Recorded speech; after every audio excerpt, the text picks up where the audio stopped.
Pretty good defense, like your dad just said. They're really good at getting to the quarterback. They have 7 guys that have registered a sack this year. What are you guys going to have to do to combat that? Just execute. I mean, it's monotonous, but that's just the name of the game. You're going to have a great plan. The coaches are going to do a great job, but the players make the plays. So they're a really good defense. Like you said, they're kind of all over the place. They bring a lot of pressure. I like to force the issue a little bit. So we'll have to have a good plan to execute that plan, and just like we did this past week. Hey, Brent, where's their front seven kind of rank for what you've seen on film against other teams in the conference? Yeah, I mean, I haven't watched too much of any other teams in the conference besides Florida Atlantic, and their front seven was good too. I mean, they had 10 starters returning, so they were a really good defense. But, I played against Marshall in the past, and they always got a ton of athletes, a lot of team speed, very physical defense, and they bring a lot of pressure. So definitely at the top of the list in terms of, defenses as a whole. As a player, what's tough about going to Huntington and playing there? Yeah, well, unfortunately, I've been there. First time I went there, I was the backup quarterback, and then the second time I was out with my collarbone. So, but I've kind of got to soak in the atmosphere and kind of see how it works. And like my dad said, they play really good at home. They have a great fan base, a lot of tradition there, and their guys get fired up to play. So, but it's fun to go on the road. It's fun for the challenge, But you got to be really locked in. You got to focus on the details, soak it all in, but at the same time, don't get wrapped up too much in it, and just go play football. I mean, this will be your first time playing there, but what makes it so different than other places, you think? I mean, I think they're just a really good team, usually. I mean, it's hard to beat teams on the road in general, but then to beat a really good team traditionally is even tougher. So, first of all, I think, like I said, they're a good team, and then the atmosphere, the fan base, a lot of storied tradition there. A lot of great players have played football there, and their guys know that. So they try to live up to that tradition, and I think that's what makes it so special. Obviously an emotional win on Saturday. How do you feel like you guys flushed it yesterday? I thought we did a great job. I thought we have a very mature team, a lot of leadership in our team. So really, win or lose, the culture of this program, we said it before, it's just, that next day it's easy to get over it. Practicing on Sunday, you don't really have a choice. You're on to the next and focus on the next opponent. So obviously we're very thankful. We're very fortunate to get that big win, but now we're ready to go on to Marshall. Are you a fan on playing on Friday nights? Your dad said he wasn't. Yeah, I understand where he's coming from for sure. High school football there's nothing better than high school football. And I guess with the college game, sometimes that takes away from that community, whoever's playing from that local high school is playing on Friday nights. But, it doesn't really matter when we play. Sometimes it's good to watch a little football on Saturdays afterwards. But whenever they set the schedule, that's when we show up. So it's not really up to us players.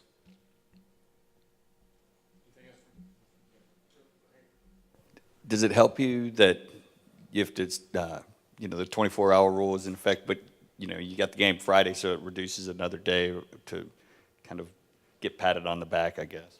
Yeah, I think so. I mean, usually by Sunday, by the end of that day, we're already moved on, but we know that it's kind of accelerated process this week. So, we already had kind of started implementing our plan yesterday, where usually we don't kind of start that till Tuesday. So, yes, sir, it definitely speeds it up and gets us kind of focused onto the next a little quicker. Maybe it's a good pressure, but is there any pressure knowing you have a game over the league champs? And, I mean, you've got another tough game, but you've got room to spare in the standings. I don't know if you can say that. Usually, I mean, if you lose one game in the conference, it's going to be tough to kind of get back into it. So, but having these two powerhouses in the East back-to-back, I think using our momentum from last week, obviously we're not kind of, I guess, focusing on that, but using that momentum, carrying that over to a team that is going to be really good, I think that's going to be it's going to be good for us. So I'm excited about it, and obviously it's a critical game in the East. And you mentioned that the team flushing the win. Do you put that on yourself to make sure during practice that you see no complacency, nobody getting comfortable after that? Yeah, I do take that upon myself, but I didn't really none of us leaders, I don't think, had to do anything about that. I think our guys understand how critical this game is coming up. Obviously, we're excited about the win, but our guys did a great job bouncing back yesterday, getting ready for Marshall.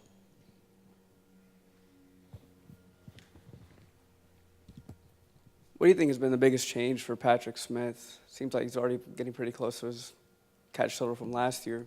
Yeah, I mean, Pat's been one of my favorite players since he's been here. I've said it before, but he was a walk-on, came from a junior college, and now he's been a 3-year starter, I think, and he's probably one of the toughest players on our offense. He loves to block, and he's kind of been more of a role guy the past couple years. I mean, when you got a guy like Richie James, he kind of, takes the spotlight a little bit, but this year it's really by committee. It's a different guy each week, and Pat's kind of been that guy stepping up with a lot of catches, and he's just a complete player. He loves the game. He's team first, very unselfish, and he's been a good leader for those guys, the inside receivers. So, I'll put my money on Pat all day. He's a tough guy, and he loves the game of football.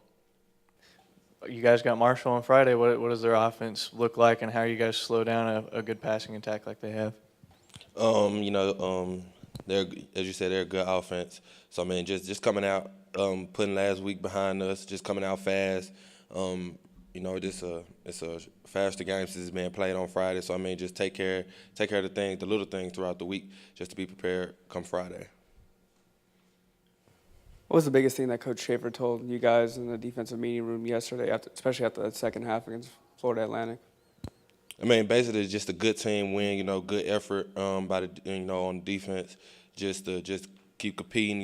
Just hanging in. Just keep getting stops, and never doubting our team. Just always having faith in ourselves. Brent just kind of mentioned Friday is kind of a nice earlier game, so you can kind of flush last week and get focused right away. Do you feel like that, and do you feel like the defense did a good job of that yesterday? Yes. You can't hang on to wins or losses. It's on to the next week after the game is over with. So, I mean, we did a good job. We celebrated. We had a good win. Now it's time to just put it behind us and get on to the next game. What do you remember most from traveling to Huntington 2 years ago? The weather, it was freezing out there. It was cold, but I mean, they had some good players, explosive, just a lot of explosive plays, and going down there, it's a tough environment. So, I mean, we just had to be locked in and, just eliminate the explosive plays. You just mentioned limiting explosive plays. Tyree Brady's about the best one in the conference at making those explosive plays through the passing game. How do you guys slow him down?